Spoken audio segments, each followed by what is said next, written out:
നന്മ മനസ്സിന് 75 എന്ന തലക്കെട്ടാവും ഉചിതം. ആർദ്രതയുടെയും സ്നേഹത്തിൻ്റെയും കാരുണ്യത്തിൻ്റെയും പ്രതീകമായ മലങ്കര മാർത്തോമ സുറിയാനി സഭയുടെ റാന്നി നിലയ്ക്കൽ പതിരാസന അധ്യക്ഷൻ അഭിമന്യ ജോസഫ് ആർ ബർണബാസ് സഫ്രഗൻ മെത്രാപ്പൊലീത്ത തിരുമേനിക്ക് 75 വയസ്സ് പിന്നിടുന്നു. 1949 സെപ്റ്റംബർ 8 കോട്ടയത്തെ അഞ്ചേരി എന്ന ചെറിയ ഗ്രാമത്തിൽ ജനിച്ച് ഒരു വൈദികനായി, എപ്പിസ്കോപ്പയായി, സഫ്രഗൻ മെത്രാപ്പൊലീത്തയായി കഴിഞ്ഞ ദീർഘവർഷം സഭയോടൊപ്പമായിരുന്നു അഭിമന്യ തിരുമേനിയുടെ ജീവിതം. സഭയ്ക്കും സമൂഹത്തിനുമൊക്കെ ധന്യമായ ശുശ്രൂഷകൾ അഭിമന്യ തിരുമേനി നിർവഹിച്ചു. 75ാം ജന്മദിനത്തിൽ അഭിമന്യ തിരുമേനി കഴിഞ്ഞ 75 വർഷം പിന്നിലേക്ക് ഒന്ന് തിരിഞ്ഞു നോക്കുന്നു. തിരുമേനി പിന്നിട്ട ജീവിത അനുഭവങ്ങൾ, സഭയും സമൂഹവും ചെലുത്തിയ സ്വാധീനം തിരുമേനി തുറന്ന് പറയുന്നു. അഭിമന്യ തിരുമേനിയെ മാർത്തോമ വിഷന്റെ ഈ എപ്പിസോഡിലേക്ക് സ്വാഗതം ചെയ്യുന്നു. വന്ദനം. എല്ലാവർക്കും വന്ദനം. എന്നെ കേൾക്കുന്ന എല്ലാവർക്കും വന്ദനം. തമ്പുരാന്റെ കൃപ അനുഗ്രഹകരമായി ചൊരിയുന്നത് ഈ നാളുകളിൽ ഏറെ നിങ്ങളോടുകൂടെ ഞാനും അനുഭവിക്കുന്നു. ദൈവത്തിന് സ്തോത്രം. അവിടുത്തെ സഭയിൽ നമ്മെ എല്ലാവരും ഉൾപ്പെടുത്തി ഈ കാലഘട്ടത്തിൽ ജനിപ്പാനും ജീവിപ്പാനും ആരാധിപ്പാനും സമൂഹത്തോടുള്ള ബന്ധത്തിൽ നിലനിൽപ്പാനും ദൈവം ശക്തീകരിക്കുന്നു. എല്ലാറ്റിനും ദൈവത്തിന് സ്തോത്രം. അഭിമന്യ തിരുമേനിക്ക് മാർത്തോമ വിഷന്റെ ജന്മദിന ആശംസകൾ ആമുഖമായിട്ട് നേരുന്നു. Thank you. അഭിമന്യ തിരുമേനി 75 വർഷത്തെ നീണ്ട ജീവിതത്തിന്റെ ആരംഭ ഘട്ടത്തിൽ കുടുംബം, ആ സമൂഹം, ചുറ്റുപാടുകൾ തിരുമേനി എങ്ങനെ സ്വാധീനിച്ചു? അതൊക്കെ പറയാൻ എനിക്ക് 100 നാവുകളാണുള്ളത്. ഇന്നത്തെ തലമുറയ്ക്ക് അനുഭവിപ്പാൻ കഴിയാത്ത വലിയ അനുഭവങ്ങളാണ് എനിക്ക് എൻ്റെ വീട്ടിൽ നിന്ന്, സമൂഹത്തിൽ നിന്ന്, ഇടവകയിൽ നിന്ന്, ദേശത്ത് നിന്ന്, സഭയിൽ നിന്നൊക്കെ ലഭിച്ചിട്ടുള്ളത്. അത് ഓർത്ത് ഞാൻ ദൈവത്തിന് നന്ദി, സ്തുതി, സ്തോത്രം പറയുന്നു. അത്രമാത്രം തമ്പുരാനോട് കടപ്പെട്ട ഒരു ജീവിതം തന്നെയാണ് എൻ്റേത്. പിന്നെ എപ്പോഴും അമ്മയെ പറ്റി എപ്പോഴും പറയാറ്, കുടുംബത്തെ പറ്റി, പ്രത്യേകിച്ച് ജോർജ് അച്ഛനെ പറ്റി എപ്പോഴും വാചാലമായി സംസാരിക്കാറുണ്ട്. ആ ഒരു കുടുംബ അനുഭവങ്ങൾ എങ്ങനെയായിരുന്നു? ഒന്ന് കുടുംബ പ്രാർത്ഥനയാണ്. അത് വളരെ നിഷ്കർഷയുള്ളതായിരുന്നു. എല്ലാവരും വന്നിരിക്കണം, വേദപുസ്തകമായിട്ട് വന്നിരിക്കണം. അമ്മ പഠിപ്പിച്ച പാട്ടുകളാണ് ക്രിസ്തീകരണത്തിലെ മിക്കവാറും പാട്ടുകൾ. അതുകൊണ്ട് എനിക്കതെല്ലാം വളരെ ഹൃദിസ്ഥമാണ്. ഞാൻ പഴയ പാട്ടുകൾ പാടുന്നെന്ന് പറഞ്ഞ് എൻ്റെ മെത്രാന്മാരും എന്നെ കളിയാക്കാറുണ്ട്. എന്നാൽ അതെല്ലാം എനിക്ക് വളരെ ഹൃദിസ്ഥമായത് വീട്ടിലെ കുടുംബ പ്രാർത്ഥനയിൽ നിന്ന് ലഭിച്ച പാട്ടുകളും പാഠങ്ങളുമാണ്. വേദപുസ്തകം വായിച്ചിരിക്കണം. സങ്കീർത്തനം വായിക്കുമ്പോൾ 119 സങ്കീർത്തനം വായിച്ചാൽ ഉച്ചാരണ ശുദ്ധി കണ്ടെത്താം എന്ന് എൻ്റെ അപ്പൻ എന്നോട് പറയുമായിരുന്നു.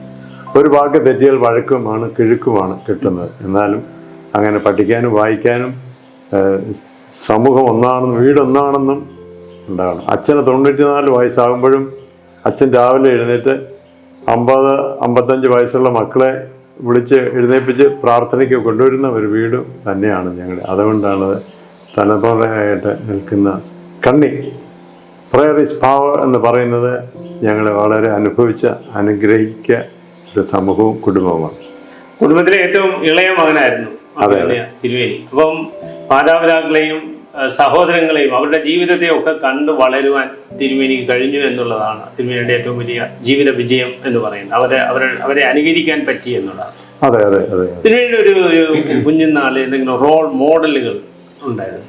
എനിക്ക് ഏറ്റവും റോൾ മോഡലായിട്ട് എനിക്കന്ന് എന്നെ സ്വാധീനിച്ചത് യൂഹാനൻ തിരുമേനിയാണ്. യൂഹാനൻ മാർത്തോമ തിരുമേനി. എൻ്റെ ബ്രദർ അച്ഛൻ എന്നെ പ്രേരിപ്പിക്കുമായിരുന്നു. മാത്യൂസ് തിരുമേനിയുടെ പിറന്നാൾ, യൂഹാനൻ തിരുമേനിയുടെ പിറന്നാൾ എന്നൊക്കെ കത്തയക്കണം. അങ്ങനെയാണ് ഞാൻ കത്തെഴുതാൻ പഠിച്ചത് തന്നെ. ഒരു മടക്കത്തപാലിൽ അവളുടെ പച്ചമഷിയിലുള്ള ഒരു കത്ത് കിട്ടിയതിൻ്റെ സന്തോഷവും പ്രാർത്ഥിക്കണമെന്നും അരമനയിൽ വന്നാൽ ഒരു പായസം തരാമെന്നുള്ള വാക്കുകളൊക്കെ എന്നെ അന്നേ ഈ സഭയുമായിട്ട് ബന്ധിപ്പിക്കുന്ന കണ്ണികളായിരുന്നു. തിരുമേനിയായിരുന്നൊരു റോൾ മോഡലായിട്ട്. അതെ അതെ. പിന്നെ സാധു മത്തായിച്ചൻ. എൻ്റെ അമ്മയുടെ വീട് ചെമ്പരപ്പള്ളിലായതുകൊണ്ട് അവിടെ പോകുമ്പോഴൊക്കെ ആശ്രമത്തിൽ പോവുകയും സാധു മത്തായിച്ചനെ കാണുകയും, ഒരു പൊതുയോഗത്തിലും സംസാരിക്കാത്ത ഒരു വലിയ മനുഷ്യൻ, നിശബ്ദമായിട്ടാണ് അദ്ദേഹം ആളുകളെ സ്വാധീനം ചെലുത്തിയിരുന്നത്. അതൊക്കെയാണ് എന്നെ സംബന്ധിച്ച് എൻ്റെ മുമ്പിൽ നിൽക്കുന്ന റോൾ മോഡലുകൾ. ഈ കാലഘട്ടത്തിലേക്ക് വരുമ്പോൾ, ഒരു ആധുനിക കാലഘട്ടത്തിലേക്ക് തിരിഞ്ഞു നോക്കുമ്പോൾ നമുക്ക് ഇത്തരം റോൾ മോഡലുകൾ നഷ്ടമാകുന്നു, അല്ലെങ്കിൽ മോഡലുകളായ കുടുംബങ്ങൾ ഇല്ലാതെ പോകുന്നു. അതൊരു ഈ കാലഘട്ടത്തിൻ്റെ ഒരു ദോഷമായിട്ട്. അതെ, അതാണ് അതിൻ്റെ ദോഷം. മുമ്പിൽ നിൽക്കാൻ ആളില്ലാത്തതാണ് സഭയുടെയും ദോഷം. അങ്ങനെ സമൂഹത്തിലും അങ്ങനെ തന്നെയാണ്. അങ്ങനെ പിൻപറ്റാൻ ആളുകൾ ഇല്ലാത്തതാണ് മറ്റൊരു കാലം. താൻ പോരുമ എന്നൊന്ന് വർദ്ധിച്ചു വരുന്നത് കൊണ്ട് മുമ്പിൽ നിൽക്കുന്നവരെ ഗവനിക്കാനോ കാണാനോ കേൾക്കാനോ സമയവും സാവകാശവും കൊടുക്കാത്ത ഒരു തലമുറ പോലെ എനിക്ക് തോന്നാറ്. ഒരു ചെറുപ്പത്തിലെ ഒരു സ്വപ്നം ഒരു വൈദികനാകണമായിരുന്നു എന്നൊരു സ്വപ്നം ഉണ്ടായിരുന്നു. വൈദികനാകണമെന്നൊരു സ്വപ്നമൊന്നുമില്ലായിരുന്നു. എന്നാൽ ഒരു വൈദിക ശുശ്രൂഷ എന്നെ വളരെ പ്രേരിപ്പിച്ചിരുന്നു. എൻ്റെ കൂട്ടുകാരോടൊന്നിച്ച് പള്ളി കളിക്കുമായിരുന്നു. കൊച്ചു മാടം കെട്ടുക, ഒരു കൊച്ചു പീഠം ഉണ്ടാക്കുക. ഞങ്ങളുടെ വീട്ടിൽ ധാരാളം മൾബറിക്ക ഉണ്ടായിരുന്നു. അത് പിഴിഞ്ഞ് ദ്രാക്ഷാരസം പോലെ ഉണ്ടാക്കുക. ചെറിയ ബട്ടർ ബിസ്ക്കറ്റ് കൊണ്ട് അപ്പം ഉണ്ടാക്കുക. ഞാൻ ചൊല്ലുക, കൂട്ടുകാർ ആമേൻ പറയുക, കുർബാന കൊടുക്കുക, പുതപ്പ് കൊണ്ട് നമ്മുടെ കുർബാന വസ്ത്രങ്ങളൊക്കെ കാപ്പ ധരിക്കുക, അതൊക്കെ ചിരട്ട കൊണ്ട് ധൂപക്കുറ്റി ഉണ്ടാക്കുക. ഇതെല്ലാം ചെറുപ്പത്തിലെ മനസ്സിൽ അങ്കുരിച്ച കുറേ അനുഗ്രഹീതമായ ഒരു ജീവിതത്തിന് എനിക്ക് ഊടും പാവവും നൽകിയെന്നാണ് എൻ്റെ ഒരു ചിന്ത. ആകണമെന്ന ചിന്ത നിറച്ചത് ആരാണ്? അതിൻ്റെ സാഹചര്യം എന്താ? ഒരു മനുഷ്യ ശരീരത്തെ പല ഘടകങ്ങൾ ചേർന്നും പല ഭക്ഷണങ്ങൾ ചേർന്നും ഒരു ശരീരം രൂപപ്പെടുന്ന പോലെ തന്നെയാണ് എനിക്കും ഈ വൈദിക ശുശ്രൂഷയിലേക്കുള്ള ഒന്ന് ആരാധനയുള്ള അദമ്യമായൊരു സ്വാധീനം. ഒരു പ്രസംഗം കേട്ട് മാനസാന്തരപ്പെട്ട ആളല്ല ഞാൻ.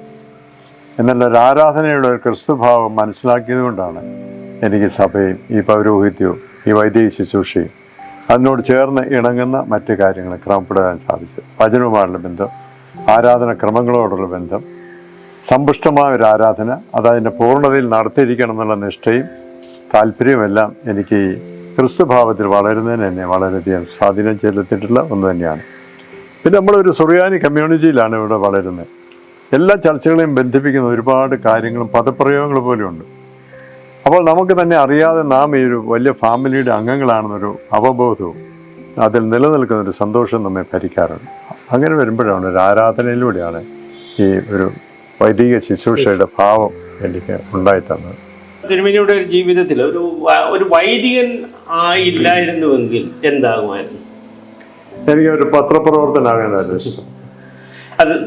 അത് പത്രം വായിക്കുക, അത് എഴുതുക, ലേഖനങ്ങൾ ഉണ്ടാക്കുക, ആളുകളെ മുമ്പിൽ നിർത്തിക്കൊണ്ട് മനസ്സിലാക്കുക, വേദപുസ്തകം പുതിയ കാലഘട്ടത്തിനനുസരിച്ച് വ്യാഖ്യാനിക്കുക, ഇതൊക്കെ മനസ്സിൽ കൊണ്ടുവരുന്ന ചില ആഗ്രഹങ്ങളായിരുന്നു. അപ്പോൾ പത്രപ്രവർത്തകനാകണമെന്നൊരു ആഗ്രഹം എങ്ങനെയാണ് മനസ്സിൽ വന്നത്? എങ്ങനെ ആഗ്രഹം വന്നതെന്ന് ചോദിച്ചാൽ എനിക്ക് പറയാൻ ബുദ്ധിമുട്ടാണ്. എന്നാൽ അതായത് ഇതല്ലെങ്കിൽ എന്നുള്ളതല്ല, അതായിരുന്നു എൻ്റെ മനസ്സിലുണ്ടായിരുന്നൊരു ചിന്ത. അതിനെ മറികടന്നാണ് ഒരു വൈദിക വൃത്തി. സഭകന്മത്ര തിരുമേനി അല്ലെങ്കിൽ സഭയുടെ ഒരു മേൽപ്പെട്ട ശുശ്രൂഷയിലേക്ക് വന്നില്ലായിരുന്നെങ്കിൽ ഇപ്പോൾ നമ്മുടെ TV ചാനലിലൊക്കെ നിറഞ്ഞു നിൽക്കുന്ന ഒരു മാധ്യമപ്രവർത്തകനായിട്ട് തിരുമേനിയെ കാണാം. TV ഇല്ലാത്തതുകൊണ്ട് ആ സ്വപ്നം ഒന്നില്ലായിരുന്നു. എന്നാൽ എനിക്കൊരു എഴുത്തുകാരനായിരിക്കാൻ ഇഷ്ടമാണ്. ഈ വൈദിക ശുശ്രൂഷയിൽ തിരുമേനി പട്ടം കിട്ടി. വൈദിക ശുശ്രൂഷയിൽ ആദ്യത്തെ നിയോഗം എന്തായിരുന്നു? ആദ്യത്തെ ഒരു അനുഭവം എന്തായിരുന്നു? ആദ്യം എന്നെ മലബാർ മേഖലയിലേക്കാണ് അയച്ചത്. കോഴിക്കോട് നിന്ന് 10-30 കിലോമീറ്റർ അകലെയുള്ള ആദ്യ കുടിയേറ്റ സ്ഥലമാണ് കുറ്റ്യാടി. ചങ്ങരോത്ത് ഇടവക, ആനക്കുളം ഇടവക, ചെമ്പനോട് ഇടവക, പിന്നെ വളരെ അകലെയുള്ള കൊട്ടിയൂർ അടുത്തുള്ള കേളകം പള്ളി. ഇതൊക്കെ ഒന്നാമത് ഞാൻ താമസിക്കുന്ന പാഴ്സലിനടുത്ത് ആളുകൾ വളരെ ചുരുക്കമാണ്, വിജനമായ സ്ഥലങ്ങൾ അന്നും ഇന്നും. എന്നാൽ എനിക്ക് ആ സ്ഥലം വളരെ അനുഗ്രഹകരമായ ഒരു അനുഭവമായിരുന്നു. ഒന്ന്, കരിസ്മാറ്റിക് മൂവ്മെൻറ്റ് തുടങ്ങുന്നൊരു സമയം, അടുത്ത കത്തോലിക്ക പള്ളിയുള്ളത്. നേരത്തെ ഒരു മർത്തോമ പള്ളി ഉണ്ടാകുന്നതിന് കാത്തലിക് ചർച്ചും ഇടവക്കാരും എതിരായി. പള്ളി പണിത മിക്കവാറും തള്ളിക്കളയുമായിരുന്നു. അങ്ങനെ ഒരു സാഹചര്യം മൂത്താണ്. പിന്നെ അവിടെ ബലപ്രയോഗത്തിലൂടെ തന്നെയാണ് ഒരു രീതിയിൽ നമുക്കവിടെ ഒരു പള്ളിയൊക്കെ ഉണ്ടായി. ബന്ധങ്ങൾ വളരെ മോശമായി. ഞാൻ കരിസ്മാറ്റിക് മൂവ്മെൻറ്റ് വന്നപ്പോൾ ഞാൻ അവിടുത്തെ വൈദികരും കന്യാസ്ത്രീകളും ഒക്കെ ആയിട്ടുള്ള സംഭാഷണത്തിൽ അവരെന്നെ അവിടുത്തെ കരിസ്മാറ്റിക് മീറ്റിങ്ങിലേക്ക് പള്ളിയിലേക്ക് ക്ഷണിച്ചപ്പോൾ അവർ കന്യാസ്ത്രീ എഴുന്നേറ്റ് നിന്നുകൊണ്ട് പ്രാർത്ഥിച്ചു, ദൈവമേ, കഴിഞ്ഞ നാളുകളായി ഇവിടെ മർത്തോമ പള്ളിയും ഞങ്ങളുമായി അടുത്തടുത്ത് താമസിച്ചെങ്കിലും ബന്ധങ്ങളില്ലായിരുന്നു. ഇന്ന് അവിടുത്തെ അച്ഛൻ ഞങ്ങളുടെ കൂടെ പ്രാർത്ഥിക്കാൻ വന്നതിൽ ദൈവത്തിന് സ്തുതി. അവരോട് ഞങ്ങൾ ചെയ്തതെല്ലാം ഞങ്ങളോട് പൊറുക്കണമേ. ജനങ്ങളെല്ലാം ആമേൻ പറഞ്ഞു. അങ്ങനെയാണ് അവിടെ നല്ല ബന്ധങ്ങളാണ്. അത് മറ്റുള്ള ആളുകളുമായിട്ടും അങ്ങനെ ബന്ധത്തിൽ പോകാൻ സാധിച്ചുകൊണ്ട് ഇന്ന് ആ പള്ളിക്ക് വളരെ മാന്യമായൊരു സ്ഥലവും ബന്ധങ്ങളുമുണ്ട്. തിരുമേനി എപ്പോഴും ഈ അവിടുത്തെ മലബാർ മേഖലയിലെ കുടിയേറ്റക്കാരെ പറ്റി, അവിടുത്തെ വിശ്വാസ സമൂഹത്തെ പറ്റി എപ്പോഴും അഭിമാനപൂർവ്വം സംസാരിക്കാറുണ്ട്. ഇതായിരുന്നു അതിൻ്റെ ഒരു... അതെ, മലബാറിലെ ഒരിക്കൽ പോലും സഭ അവരെ ഒരു രീതിയിലും പ്രോത്സാഹിപ്പിച്ചിട്ടോ പങ്കുചേരുകയോ ചെയ്തിട്ട്. ഒന്നാമത് നമ്മുടെ നിന്ന് വളരെ അകലം. ഇവിടെ നിന്ന് മരണം മൊഴി വാങ്ങിയാണ് നാട്ടിലേക്ക് ഇവിടുത്തെ 10 സെന്റ് വിറ്റ് അവിടുത്തെ 2 ഏക്കർ സ്ഥലം മേടിക്കാൻ നമ്മുടെ ആളുകൾ പോയത്. എന്നാൽ പള്ളി സഭ പുറകെ ചെന്നുവെങ്കിലും ഒത്തിരി ആളുകൾ സഭയിൽ ചേരാതെ മറ്റു സഭകളിൽ ചേരാനിടയായിട്ടുണ്ട്. മലമ്പനി, ജീവിക്കാനുള്ള ചുറ്റുപാടില്ല. ഇവിടുത്തെ കോളേജുകളിൽ പോലും മലബാറിന് ഒരു പ്രാതിനിധ്യമില്ലായിരുന്നു. അവർക്ക് ആരും ഒരു അഡ്മിഷൻ പോലും കിട്ടാത്തൊരവസ്ഥയാണ്. അപ്പോഴാണ് മലബാർ ജൂബിലി, മഹാജൂബിലി എന്നൊരു പ്രസ്ഥാനം ആരംഭിച്ചത്. അപ്പോൾ അവർക്കൊരു വ്യക്തിത്വം ഉണ്ടാകാനായിട്ടും ഞങ്ങളും ഈ സഭയുടെ, പൗരാണിക സഭയുടെ ഭാഗമാണെന്നൊരു ബോധ്യവും മക്കൾക്കുണ്ടാകാൻ സാധിക്കും. എന്നാണ് അച്ഛൻ നാട്ടിൽ പോകുന്നതെന്നാണ് അവർ ചോദിക്കുന്നത്. അത്രമാത്രം അകലങ്ങളായിരുന്നു തിരുവിതാംകൂർ അവർക്ക്. എന്നാൽ ഇന്നും സഭയുടെ നല്ല ഒരു അനുഗ്രഹകരമായ ഒരു ഭദ്രാസനമായി നിലനിൽക്കാൻ കുടിയേറ്റക്കാരെ കൊണ്ട് സഭയ്ക്ക് കഴിഞ്ഞിട്ടുണ്ടെന്നുള്ളതാണ് സന്തോഷം. ഒരു 75 വർഷത്തെ ഒരു ദൈവിക അനുഭവം, പ്രത്യേകിച്ച് 75 വർഷം ഈ ലോകത്ത് ജീവിച്ചു, ഒരു വൈദികനായി, മേൽപ്പട്ടക്കാരനായി, സഭയുടെ മെത്രാപ്പൊലീത്ത ഒരു വലിയ ദൈവിക അനുഭവം തിരുമേനിക്ക് ലഭിച്ചു. അതെന്താണെന്നൊന്ന് വിശദീകരിക്കാം. ഒരു വൈദ്യനായാൽ എന്നെ കൂടുതൽ പ്രേരിപ്പിച്ചതും എന്നെ ശക്തീകരിച്ച ഒരു സംഗതി, എൻ്റെ തലമുറയിലുള്ള എത്രയോ ആളുകളെ കണ്ടുമുട്ടാം. ഒരു സർക്കാർ ഓഫീസിലാണെങ്കിൽ ഒരു ചെറിയ വട്ടത്തിനുള്ളിൽ നിലനിൽക്കും. എന്നാൽ ഇതാണെങ്കിൽ എവിടെയെല്ലാം ആളുകൾ, എവിടെയെല്ലാം മനുഷ്യർ, വ്യത്യസ്തരായ മനുഷ്യർ, വ്യത്യസ്ത സ്വഭാവമുള്ളവർ, ജാതി മതഭേദമന്യേ ഇവരെല്ലാവരെയും കാണാൻ തന്നെ ഒരു കാഴ്ച തന്നെ ഒരു അത്ഭുതം തന്നെയാണ്. ഞാനൊരു റെയിൽവേ സ്റ്റേഷനിൽ ഇരിക്കുമ്പോൾ ആകാൻ പോകുന്ന ആളുകളെല്ലാം ശ്രദ്ധിക്കും. എല്ലാ മുഖവും വ്യത്യസ്തമാണ്. ഒരു എയർപോർട്ടിൽ ഇരിക്കുമ്പോൾ വ്യത്യസ്തരാണ്. എന്നാൽ ഇങ്ങനെയുള്ള മനുഷ്യർ എൻ്റെ കാലഘട്ടത്തിൽ ജനിച്ചല്ലോ. ഇവരെ കാണുന്നത് തന്നെ തമ്പുരാൻ്റെ സൃഷ്ടിയുടെ മനോഹാരിത. അതുകൊണ്ട് ഈ കാലഘട്ടത്തിൽ വിവിധമായ തലങ്ങളിലും ഇടവുകളിലും ഭദ്രാസനങ്ങളും ഒക്കെ ലഭിച്ച ഈ അനുഗ്രഹീതമായ അനുഭവം ആണ് എന്നെ വളരെ കോരിത്തെരിപ്പിക്കുന്ന അനുഭവങ്ങൾ. ഈ ശുശ്രൂഷ ജീവിതത്തിനിടയിൽ ഒരിക്കലും മനസ്സിന് മായാതെ നിൽക്കുന്ന എന്തെങ്കിലും സംഭവങ്ങൾ ഉണ്ടുണ്ട്. ഞാൻ കളമശ്ശേരി ഇടവകയുടെ ചുമതല വഹിച്ച് ഇരിക്കുമ്പോൾ 3 മാസം കഴിഞ്ഞപ്പോൾ അന്നത്തെ എൻ്റെ തിരുമേനി തോമസ് അത്താനാസ്യോസ് തിരുമേനി എന്നോട് പറഞ്ഞു, അച്ഛന് മദ്രാസിലൊരു പള്ളിയിൽ പോകണം. അവിടുത്തെ അച്ഛൻ പെട്ടെന്ന് അമേരിക്കയ്ക്ക് പോകുന്നു, ഉടനെ പോകണം. അപ്പം ഞാൻ പറഞ്ഞു, എനിക്കൊരു ബ്രീഫ് കേസ് മാത്രമേ ഉള്ളൂ, എനിക്കൊരു പ്രശ്നമില്ല. അന്ന് 16 കേസുണ്ട് ആ ഇടവകയിൽ. അതിൻ്റെ മധ്യത്തിലോട്ടാണ് ഞാൻ ചെല്ലുന്നത്. ഓരോ ദിവസവും എൻ്റെ പ്രാർത്ഥന, ദൈവമേ 17ാമത്തേതായിത്തീരരുത് എന്നൊരു ചിന്ത. ഭയങ്കര ഒരു ടെൻഷൻ്റെ ഒരു സമയമായിരുന്നു അത്. എന്നാൽ പോലും സഭയ്ക്ക് വേണ്ടി അവിടെ നിൽക്കേണ്ടത് ആവശ്യമാണെന്ന് എനിക്ക് യാതൊരു പ്രയാസമുണ്ട്. എൻ്റെ ശമ്പളം പോലും ഇപ്പം കിട്ടാനുണ്ട് അവിടുന്ന്. അതൊന്നും കൗണ്ട് ചെയ്യുകയോ ബുദ്ധിമുട്ടില്ല. അവിടെ നിന്നാണ് നെയ്വേലിക്ക് പോകണം, അവിടെ നിന്നാണ് വെല്ലൂർക്ക് പോകേണ്ടത്. ഇതെല്ലാം ഈ ഒരു സ്ഥലത്ത് താമസിച്ചുകൊണ്ട് ഈ ശുശ്രൂഷകളൊക്കെ ചെയ്യാനായിട്ട് ദൈവം തുണച്ചതും സഹായിച്ചതും. അത് മനസ്സിൽ അല്പം നീറ്റിലുണ്ടെങ്കിലും അവിടെയൊക്കെ ദൈവാനുഗ്രഹത്തിൽ അതൊക്കെ മുന്നോട്ട് കൊണ്ടുപോകും കർത്താവ് തുണച്ചു. ഈശോ തിരുമേനി എന്നോട് പറയും, റോഡ് പണിക്കാരെ കണ്ടിട്ടില്ലേ അച്ചോ? ഒരു കയ്യിൽ മെറ്റല് കൊട്ട നിറഞ്ഞിരിക്കുമ്പോൾ അത് അടുത്ത ആളിലേക്ക് പാസ് ചെയ്യുന്നു. ചെന്ന് ഇതെല്ലാം സ്വയമായിട്ട് തീർക്കാമെന്ന് വിചാരിക്കേണ്ട.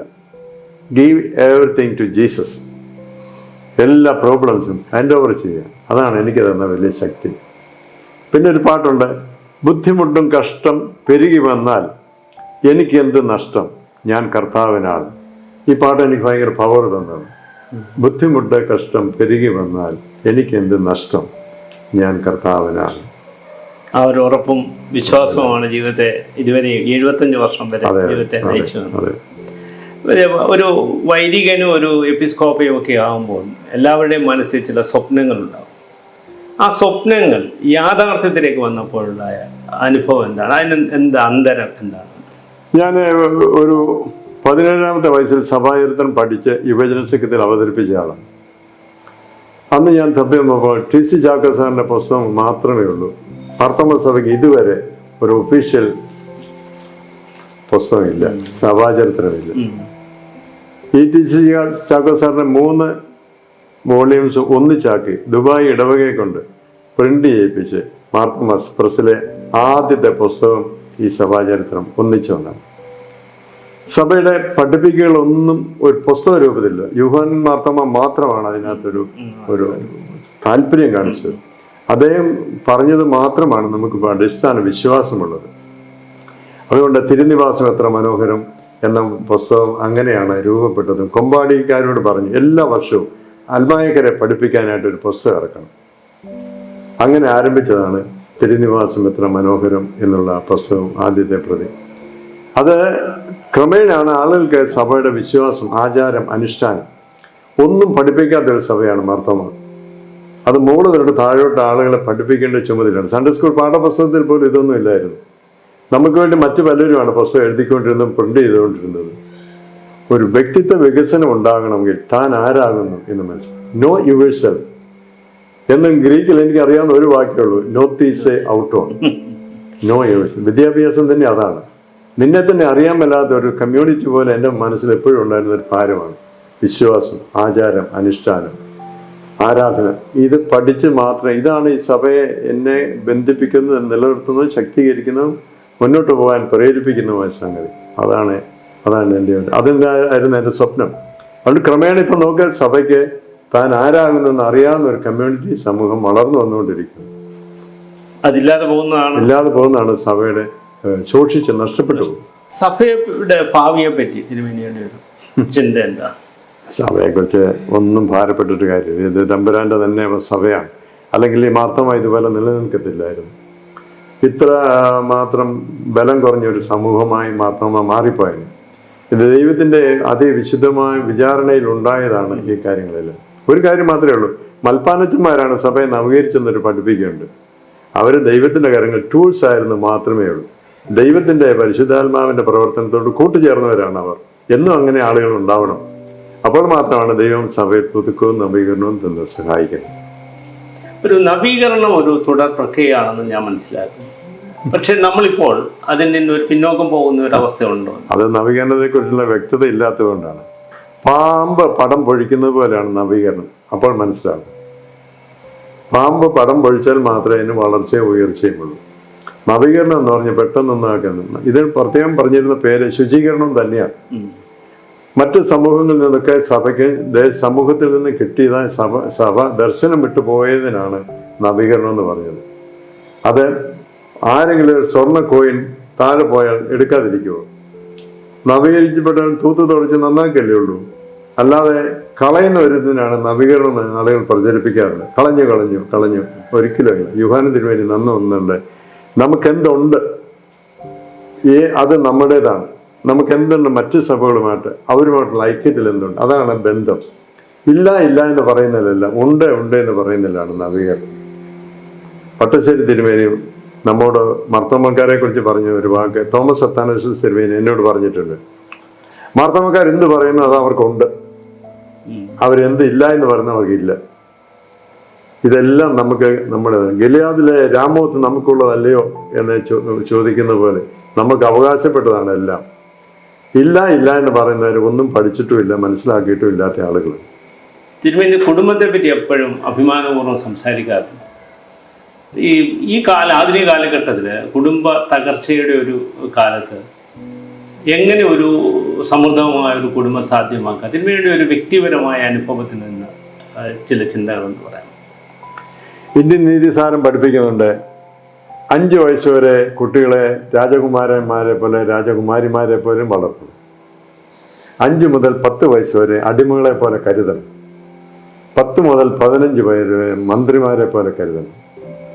15 മുതൽ സമപ്രായക്കാരെ പോലെ കരുതണം. സ്നേഹിതരെ പോലെ കരുതണം. നീതിസാരം പറയുന്ന ഇത്രയും കാര്യം ഒരു കുടുംബം പരിരക്ഷിക്കാൻ ശ്രമിച്ചാൽ ഒരു കുട്ടിയെ നഷ്ടപ്പെട്ടു പോകത്തില്ല, ഒരു കുടുംബം ശിഥിലമാകത്തില്ല.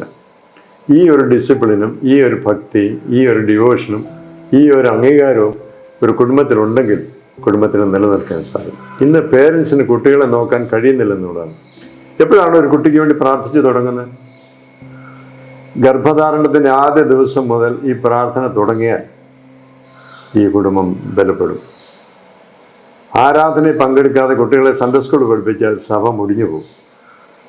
വർഷിപ്പുമായിട്ട് ബന്ധത്തിൽ ചെറുപ്പം മുതലേ ഈ കുട്ടികളെ 10 വയസ്സിനുള്ളിൽ ഇവൻ ഈ കുന്തുരുക്കത്തിൻ്റെ മണവും ഈ ദീപത്തിൻ്റെ കാഴ്ചയും കണ്ട് വളർന്നാൽ ഒരു കുട്ടി സഭ വിട്ടു പോകത്തില്ല. നമ്മുടെ പലപ്പോഴും സൺഡേ സ്കൂൾ പഠിച്ചിട്ട് കുട്ടികൾ ആരാധനയില്ലാതെ വീടുകളിൽ പോകും. അധ്യാപകർക്ക് അതിനകത്ത് സങ്കടമില്ല, പേരൻസിന് സങ്കടമില്ല. നോർത്ത് അമേരിക്കയിലെ വർഷിപ്പിനിടയിൽ പ്രസംഗത്തിന് സമയമാകുമ്പോൾ കുട്ടികൾ താഴെ പോയി സൺഡേ സ്കൂൾ പഠിക്കും. ഒരിക്കൽ പോലും ഒരു ഫുൾ സർവീസ് അറ്റൻഡ് ചെയ്യാൻ പഠിച്ചിട്ടുമില്ല, കണ്ടിട്ടുമില്ല, കേട്ടിട്ടുമില്ല, അതിൻ്റെ സൗരഭ്യം അനുഭവിച്ചിട്ടുമില്ല. അതുകൊണ്ടാണ് ബലം കുറഞ്ഞ സമൂഹമായി തീരുന്ന മുഴുവൻ നമ്മുടെ കുഴപ്പം കൊണ്ട് തന്നെയാണ്. നമ്മൾ അത്രമാത്രം കുട്ടികളെ കരുതി കുടുംബ പ്രാർത്ഥന വീടുകളിലുണ്ടെങ്കിൽ അതൊരു നിഷ്ഠയോടുകൂടെ നടപ്പാക്കിയാൽ കുടുംബം ബലമുള്ള കുടുംബങ്ങളായി തീരും. ആരാധനയിൽ പേരൻസ് ഒന്നിച്ചു പോകും. തമിഴ്നാട്ടിലെ വീടുകളൊക്കെ നമുക്ക് കാണുമ്പോൾ അറിയാം, അവരൊരു കുടുംബം ഒന്നിച്ചാണ് ആരാധനയ്ക്ക് പോകുന്നത്. കാഴ്ച തന്നെ കാണുമ്പോൾ നമുക്ക് വളരെ അത്ഭുതം തോന്നും. അങ്ങനെ കാതലിക് ചർച്ചിലെ കുടുംബങ്ങളെല്ലാം ഒന്നിച്ചാണ് ആരാധനയിൽ പങ്കെടുക്കുക. ഈ ഒരു സിസ്റ്റം, ഈ ഒരു രീതി നമുക്ക് അവലംബിക്കാൻ സാധിക്കുകയാണെങ്കിൽ ഉറപ്പുള്ള കുടുംബം, സ്നേഹമുള്ള കുടുംബം, കരുതുന്ന കുടുംബം, ഡിസിപ്ലിൻ ആക്കുന്ന കുടുംബം നമുക്കുണ്ടാകാൻ സാധിക്കും. അപ്പോൾ ഒരു 90 വയസ്സുള്ള അമ്മയുടെ കൂടെ കയറി കിടക്കാൻ തോന്നും. ഇപ്പോൾ സെപ്പറേഷനാണ് എല്ലായിടത്തും. അവിടെയാണ് കുടുംബത്തിൽ നിന്ന് ഒന്നിച്ചൊരു ഭക്ഷണം, ഒന്നിച്ചൊരു പ്രാർത്ഥന, ഇതെല്ലാം ഒരു കുടുംബത്തിൻ്റെ അവിഭാജ്യ ഘടകങ്ങളാണെന്ന് ബോധ്യമുള്ള കുടുംബങ്ങളൊന്നും തകരുകയില്ല. ഇതാണ് എൻ്റെ ആഗ്രഹം. നമ്മുടെ ഏറ്റവും ഉദാത്തമായ കുടുംബങ്ങളുടെ സൃഷ്ടിക്ക് ഇത് ഏറ്റവും ഉപകരിക്കപ്പെടുമെന്നാണ് തിരുമേനിയുടെ ചിന്ത. അതെ, നമ്മുടെ സഭ മലങ്കര മാർത്തോമാ സുറിയാനി സഭ കരുതൽ പദ്ധതിക്ക് വലിയ പ്രാധാന്യം, പലതിനും പ്രത്യേകിച്ച് അഭയ പദ്ധതിയുടെ ഒക്കെ നേതൃത്വം നൽകുന്ന അഭിനന്ദ തിരുമേനിയാണ്. ഇപ്പൊ തിരുമേനിയുടെ 75ാം ജന്മദിനത്തോടനുബന്ധിച്ച് അതായത് 75 ആദിവാസി കുടുംബങ്ങൾക്ക് ഷെൽട്ടർ നിർമ്മിക്കാനുള്ള പദ്ധതിയുമായിട്ട് മുന്നോട്ട് പോകും. പ്രത്യേകിച്ച് സഭ ഒരുക്കുന്നതായി ഈ കരുതൽ പദ്ധതിക്കൊക്കെ തിരുമേനി നേതൃത്വം നൽകുന്നു. തിരുമേനിയുടെ ആ ഒരു ശുശ്രൂഷ എങ്ങനെ ഫലപ്രദമാകുന്നു എന്ന് പറയാൻ പറ്റും? അഭയ പദ്ധതി കാർഡ് എന്ന നമ്മുടെ സംഘടനയെ ഒന്നിച്ച് 5 വീടുകൾ ചെയ്തപ്പോഴാണ് ഇതിന്റെ ഭീകരത നമ്മൾ മനസ്സിലാക്കുന്നത്. പ്ലാസ്റ്റിക് കൂടിനടിയിലെ ഒരു കുടുംബം, കാട്ടുകമ്പുകളുടെ ഇടയിൽ ഒരു കുടുംബം, ഒരു സാഹചര്യമില്ലാതെ ചുറ്റുപാട്, 2.5 ലക്ഷം രൂപ മുടക്കുമ്പോൾ അവർക്കൊരു മുറി, ഒരടുക്കള, ഒരു വരാന്ത ഉള്ള ഒരു കൊച്ചു വീട്, ഒരു ഷെൽട്ടർ എന്നാണ് ഇതിന് പറയുന്നത്. അത് ഉണ്ടാക്കി കൊടുത്തത് ഇവർക്ക് നോമാഡ്സ് ആണല്ലോ, നടന്ന് പോവുക, ഒരിടത്ത് താമസിക്കാത്ത ഒരു അനുഭവം. അവരെ പിടിച്ചു നിർത്താൻ വേണ്ടിയല്ല, സുരക്ഷ കുറയുന്ന ഒരു കാലത്ത് ഇത് അവർക്ക് താമസത്തിന് സൗകര്യപ്രദമാണെന്ന് പോകുമ്പോൾ അത് ഈ ആദിവാസികളോടൊപ്പം നമ്മുടെ തന്നെ പല വീടുകളിലും കൊച്ചു വീടുകളാണ്. പുതുതായി സമൂഹത്തിലേക്ക് നമ്മുടെ സഭയിലേക്ക് ചേർന്ന് വന്നവരുടെ വീടുകളൊക്കെ ഇടിഞ്ഞു പൊളിഞ്ഞു കിടക്കുന്ന പലതുണ്ട്. അതും ഈ പദ്ധതിയിലുണ്ട്. അപ്പോൾ പൊളിഞ്ഞു കിടക്കുന്ന വീടുകൾ നവീകരിക്കുക എന്നുള്ള പദ്ധതിയും കൂടി ചേർത്താണ് ഈ 75 വീടുകൾ. അത് സഭയുടെ ഒരു പ്രവർത്തനമാണ്. എൻ്റേതോ ഭദ്രാസനത്തിൻ്റെ അല്ല, പൊതുസഭ മുഴുവനായി ഇതിൽ പങ്കുചേരണമെന്നാണ് എൻ്റെ ഒരു ആഗ്രഹം. അതിനായി എല്ലാവരോടും അഭ്യർത്ഥിക്കുന്നു. ഈ 2.5 ലക്ഷം രൂപ മുടക്കിയാൽ ഒരു കുടുംബത്തിന് ജീവിക്കാനുള്ള ചുറ്റുപാട്, നല്ല വീടുകളിൽ താമസിക്കുന്ന നമുക്ക് ദൈവത്തോടുള്ളൊരു കൃതജ്ഞതാ പ്രകടനമായി അതിനെ കണക്കാക്കണം എന്നാണ് എൻ്റെ ഒരു ആഗ്രഹവും താല്പര്യവും. തിരുമേനിയുടെ അഞ്ചേരിയിലെ വീടിന് മുന്നിൽ ഒരു വാക്യം എഴുതി വെച്ചിട്ടുണ്ട്: നിന്റെ സഹോദരൻ വന്നു. തിരുമേനി ഒരു മാനവികതയുടെ പ്രചാരകൻ കൂടിയാണ്, മാനവികതയിൽ വിശ്വസിക്കുന്നവരാണ്. തിരുമേനിയുടെ അരമനയിൽ ഒരു മുസ്ലിം സഹോദരൻ താമസിക്കുന്നുണ്ട്. അദ്ദേഹത്തിൻ്റെ മത ആചാര അനുഷ്ഠാനങ്ങളൊക്കെ നിർവഹിക്കുന്നതിന് ഒരു തടസ്സവും തിരുമേനി വരുത്താറ്. അത്തരത്തിലൊരു മാനവികതയുടെ ഒരു പ്രചാരകനായിട്ട്, മാനവികതയിൽ അധിഷ്ഠിതമായി ജീവിതം നയിക്കുന്ന തിരുമേനിക്ക് എങ്ങനെ ഇതൊരു ഒരു എപ്പിസ്കോപ്പ് അല്ലെങ്കിൽ ഒരു സഭയുടെ ശുശ്രൂഷ സ്ഥാനവും ഈ മാനവികതയും തമ്മിൽ എങ്ങനെ കൂട്ടി യോജിപ്പിച്ചു കൊണ്ടുപോകാൻ പറ്റും? മാനവികത എന്ന് പറഞ്ഞൊരു സെക്യുലർ വേർഡായിട്ട് മാറ്റപ്പെട്ടാണ്. സുവിശേഷ വേല തന്നെയാണിത്. കർത്താവിനെ കണ്ട ഒരു മനുഷ്യന്റെ ജീവിതചര്യ ഇങ്ങനെ തന്നെ ആയിരിക്കണം. അപ്പൊ എൻ്റെ സഹോദരൻ അച്ഛന് ഒരു നിർബന്ധമുണ്ട്, വീട്ടിൽ ആര് വന്നാലും സുവിശേഷം പറയണം. അതിന് അച്ഛൻ കണ്ട ഒരു ഉപായമാണ് ഈ ഒരു കുറിപ്പ് എഴുതുക. നിന്റെ സഹോദരൻ വന്നിരിക്കുന്നു. അപ്പൊ ആൾ ആകാംക്ഷയോട് ചോദിക്കുക, എന്താ അച്ഛോ ഇതെന്താണെന്ന് ചോദിക്കുമ്പോൾ അച്ഛൻ ലൂക്കോസിന്റെ സുവിശേഷം എടുത്ത് ഈ സഹോദരനും കാണാതെ പോയ സഹോദരനെ കുറിച്ചും കണ്ടുമുട്ടിയ സഹോദരനെ കുറിച്ചും അപ്പൻ്റെ സ്നേഹത്തെക്കുറിച്ചൊക്കെ പറയാൻ അച്ഛൻ അതൊരു മുഖാന്തരമാണ്. അതാണ് എപ്പോഴും നമ്മുടെ മുമ്പിൽ നിൽക്കേണ്ടത്. ഏത് പ്രവർത്തനമായാലും അതിൻ്റെ പിറകിൽ സുവിശേഷം ഉണ്ടാവണം. പറയണമെന്നില്ല, അത് സുവിശേഷം കൊണ്ട് നിറഞ്ഞ ഒരു സംഭാഷണമോ രീതിയോ സ്പർശനമോ ഇടപാടൊക്കെ ഉണ്ടാകുമെങ്കിൽ ഓട്ടോമാറ്റിക്കായിട്ട് തമ്പുരാൻ വേണ്ടി തൊട്ടോളും. അപ്പോൾ അതിൻ്റെ മാനവികത എന്ന് സെക്കുലർ ടേംസിൽ പറയുമ്പോൾ നമുക്ക് പറയാം, എന്നാൽ അതിൻ്റെ പുറകിൽ സുവിശേഷം തന്നെയാണുള്ളത്. ഇതിനുവേണ്ടി ഒരു ഇനിയും മനസ്സിൽ ബാക്കി നിൽക്കുന്ന എന്തെങ്കിലും സ്വപ്നങ്ങളുണ്ടോ, എന്തെങ്കിലും പ്രതീക്ഷകൾ? ഒന്ന്, എൻ്റെ ഒരു സ്വപ്നം, ഇപ്പോൾ മാർത്തോമാ സഭയ്ക്ക് എത്ര അഭിമാനപ്പെട്ട ഒന്നാണ് ഒരു എക്യുമെനിക്കൽ ബന്ധം. തകർന്ന മാർത്തോമാക്കാരനെ അംഗീകരിക്കാത്ത ഒരു കാലം ഉണ്ടായിരുന്നു. അത് മാർത്തോമാക്കാരൻ പഠിച്ചിരിക്കും. എന്നാൽ ഇന്ന് കേരളത്തിലെ സഭകൾക്കൊന്നും മാർത്തോമാ സഭയെ അവഗണിക്കാൻ സാധിക്കത്തില്ല. കാരണം എൻ്റെ പിതാക്കന്മാരുടെ ദർശനം, അവരുടെ രീതിയാണ്. ഒന്നുകൊണ്ട് ഒരാളെ ഇകഴ്ത്തി പറയത്തില്ലായിരുന്നു. എല്ലാ സംഭവങ്ങളെയും എല്ലാ സഭകളെയും ഈ സഭ ചേർത്ത് നിർത്തുമായിരുന്നു. അതുകൊണ്ടാണ് 1936 ആംഗ്ലിക്കൻ ചർച്ചുമായിട്ടൊരു ബന്ധം മാർത്തോമാ സഭ ഉണ്ടാക്കിയെടുത്തത്. ഇപ്പോൾ ജോസഫ് മാർത്തോമയുടെ കാലത്തെ ശ്രേഷ്ഠ കാതോലിക്ക ബാബയുടെ സമയത്ത് യാക്കോബായ സഭയുമായിട്ടൊരു ഭയങ്കര ബന്ധം ഉണ്ടാക്കിയെടുക്കാൻ സാധിച്ചു. ഓർത്തഡോക്സ് സഭയായിട്ട് നമുക്ക് അങ്ങനെ ഒരു ബന്ധമുണ്ട്. ആംഗ്ലിക്കൻ സഭയുമായിട്ടുള്ള ബന്ധം പോലെ തന്നെ CSI മാർത്തോമയുണ്ട്. അതിലൊക്കെ ഉപരിയാണ് തൊഴിയൂര സഭയുമായിട്ടുള്ള ബന്ധം. ലോകത്തിൽ ഇങ്ങനെ വിശ്വാസ ഐക്യമില്ലാത്തൊരു സഭയുമായിട്ടൊരു എപ്പിസ്കോപ്പൽ ബന്ധം വളരെ കുറവാണ്. എന്നാൽ മാർത്തോമാക്കാർക്ക് അവർക്കൊരു മെത്തനെ വായിച്ചു കൊടുക്കാനും ഇവിടെ ഒരു സ്ഥാനാഭിഷേകം നടക്കുമ്പോൾ അവിടുത്തെ മെത്രാപുരത്തേക്ക് ഇവിടെ വരുവാനും പൂർണ്ണ സഹവർത്തിത്തിൽ പോകാനും ലോകത്തിൽ ഒരു സഭയ്ക്കും ഇല്ലാത്ത ഒന്നാണ്. പ്രോ ഓറിയന്റോ എന്ന് പറഞ്ഞ് കാത്തലിക് ചർച്ചിൻ്റെ ഒരു പ്രോഗ്രാമുണ്ട്. പൗരസ്ത്യ സഭകളോടുള്ള റോമൻ സഭയുടെ ബന്ധമാണ്. ഞാൻ അതിനകത്തൊരു അംഗമാണ്. ഞാൻ അവിടെ ചെന്ന ഈ കാര്യങ്ങളൊക്കെ പറയുമ്പോൾ അവർക്ക് അത്ഭുതമാണ്. പ്രൊട്ടസ്റ്റൻസുമായിട്ട് നിങ്ങൾക്ക് ബന്ധം, കിഴക്കൻ സഭകളുമായിട്ട് ബന്ധം, കാത്തലിക്സുമായിട്ട് നിങ്ങൾക്ക് ബന്ധം. ഇത് അത്ഭുതകരമായ ഒരു സൃഷ്ടിയാണ്. തീർച്ചയായിട്ടും അതാണ്. നമ്മളത് തന്നെ മനസ്സിലാക്കുന്നില്ല. നമ്മുടെ ഒരു പാലം പണിയുന്നവരെന്ന് പറയുന്നുണ്ടെങ്കിൽ നമ്മളാണ് ബ്രിഡ്ജ് പണിയുന്നത്. എല്ലാ സമയങ്ങളും ജീസസ് ക്രൈസ്റ്റ് ഈസ് ലോർഡ് എന്ന് പറയുന്ന എല്ലാവരും ഉൾക്കൊള്ളണമെന്നാണ് എൻ്റെ ഒരു താല്പര്യം. ഇൻഷാ അല്ലാ എന്ന് ഒരുവൻ പറഞ്ഞാൽ പോലും ഇവനും അകലത്തിലല്ല എന്നൊരു ചിന്ത നമുക്ക് അവനെക്കുറിച്ച് ഉണ്ടെങ്കിൽ നമുക്കത് എന്താകും. ഓം യൂഹാനൻ തിരുമേനി ക്രിസ്മസ് സന്ദേശത്തിന്റെ അവസാനം ഓം ആ ഊ മാ ആ 3 ചില്ലക്ഷരം കൂട്ടി പറഞ്ഞതുപോലെ ആളുകളെല്ലാം തിരുമേനിയെ കളിയാക്കി എതിർക്കുകയും ചെയ്തിരുന്നു. എന്നാൽ ഈ ദേശത്തിൻ്റെ ഒരു ഓംകാര ശബ്ദം എന്ന് പറയുമ്പോൾ ഈ നാട്ടിലെ ബഹുഭൂരിപക്ഷം ആളുകളോടും നമുക്ക് ചേർന്ന് അവനിലും ദൈവിക അംശമുണ്ട് എന്ന് ഗ്രഹിക്കുന്നതിനും ഉൾക്കൊള്ളുന്നതിനും അംഗീകരിക്കുന്നതിനും സാധിക്കുമ്പോൾ നമുക്ക് വിശാലമായ ഒരു എക്യുമെനിസം കെട്ടിപ്പടുക്കാൻ സാധിക്കും. മാർത്തോമാ സഭയ്ക്ക് അതിന് കഴിയും. അങ്ങനെയാണ് അതിൻ്റെ പിതാക്കന്മാർ ചെയ്തത്. കുർബാന നമ്മളെല്ലാവരെയും അകറ്റുന്ന ഒന്നുപോലെയാണ് ഇപ്പോൾ വന്നത്. നാളെ ഞാൻ മുറിക്കപ്പെടാൻ പോകുന്നു, ഈ അപ്പം പോലെ മുറിക്കപ്പെടുന്നു, നിങ്ങളുടെ യൂണിറ്റിക്ക് വേണ്ടി ഞാൻ മുറിക്കപ്പെടുന്നു എന്ന് പറഞ്ഞ കുർബാന കൊണ്ട് ഇന്ന് കർത്താവിനെ ദുഃഖിപ്പിക്കുന്നതാണ് സഭകളെല്ലാം. എന്നാൽ എബ്രഹാം മാർത്തോമാ തിരുമേനി പറയുന്നത് 3ാമത്തെ റൂഷ്മ കഴിഞ്ഞിട്ട് now the Lord's table is ready, all those who baptized in Holy Trinity are welcome to this table. This is not a Marthoma table.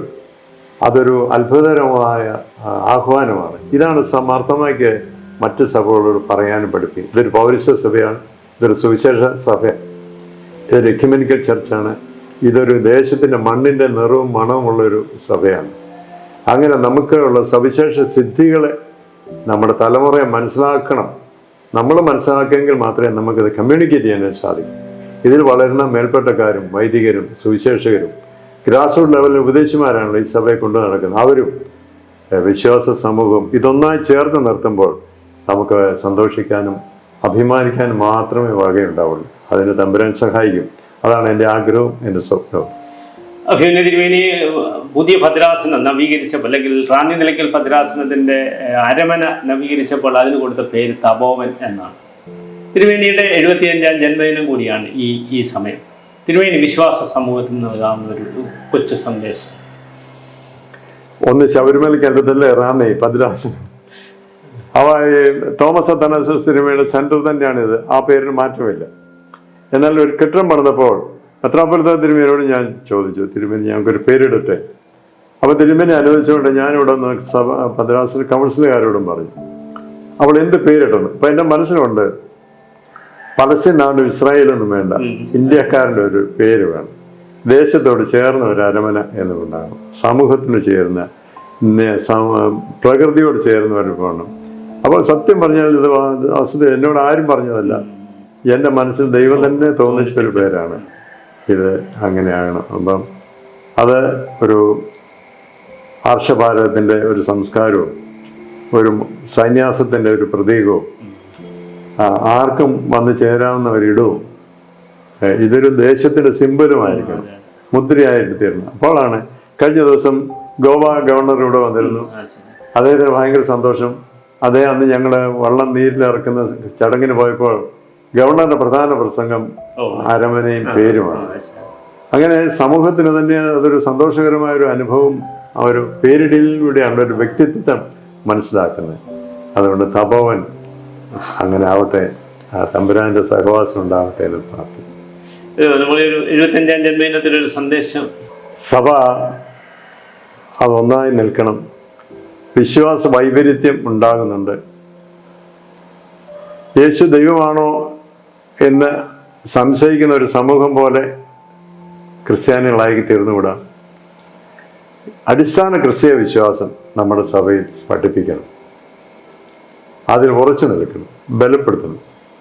സുവിശേഷം പറയണ്ട എന്നൊരു ധാരണ ഇന്ന് എവിടെയോ വന്നിട്ടുണ്ട്. പൂർവീകരായ പിതാക്കന്മാരെ എല്ലാം സുവിശേഷക എന്ന് പറഞ്ഞതിനാണ് പേരിട്ടിരിക്കുന്നത്. നമ്മുടെ സംഘടനകളെല്ലാം ജൂബിലിയൊക്കെ കൊണ്ടാടുന്നുണ്ടെങ്കിലും ഇതിന് മുഖ്യ പ്രാധാന്യം കൊടുക്കാത്തതുപോലെ എനിക്ക് തോന്നുന്നുണ്ട്. സുവിശേഷ പ്രസംഗ സംഘം, മാർത്തമ സുവിശേഷ സേവികാ സംഘം, സന്നദ്ധ സുവിശേഷക സംഘം, ഇതെല്ലാം ആദ്യത്തെ വാക്കല്ല മാറ്റിക്കളയണം. YMCയിൽ ഇന്ന് പിള്ളേരില്ലാതെ വയസ്സന്മാർ കൊണ്ടു നടക്കുന്ന പോലെയായി ഈ നമ്മുടെ സംഘടനകൾ തീരാതിരിക്കണമെങ്കിൽ ഉദ്ദേശശുദ്ധി മനസ്സിലാക്കി അത് നടത്തണം. നീണ്ട 75 വർഷത്തെ ജീവിത അനുഭവങ്ങൾ തിരുമേനി നമ്മളുമായിട്ട് പങ്കുവച്ചു. ജീവിതയാത്രയിൽ ലഭിച്ചതായ ദൈവിക അനുഭവങ്ങൾ, സഭയെ പറ്റിയുള്ള ആശങ്കകൾ, എക്യുമിനിസത്തെ പറ്റിയുള്ള വലിയ പ്രതീക്ഷകൾ, അങ്ങനെ പരിസ്ഥിതിയെ പറ്റിയുള്ള പ്രതീക്ഷകൾ, ഇങ്ങനെ ഒരുപാട് കാര്യങ്ങൾ തിരുമേനിയിൽ നിന്ന് നമുക്ക് ലഭിച്ചു. നമുക്ക് വേണ്ടി കുറച്ച് സമയം ചെലവഴിച്ച അഭിമന്യ തിരുമേനിയുള്ള നന്ദി അറിയിക്കുന്നു. കൂടാതെ തിരുമേനിക്ക് എല്ലാ ജന്മദിന ആശംസകളും നേരുന്നു. എല്ലാ മർത്തമക്കാരും പ്രാർത്ഥിക്കണം, തമ്പുരാൻ അനുഗ്രഹിക്കട്ടെ.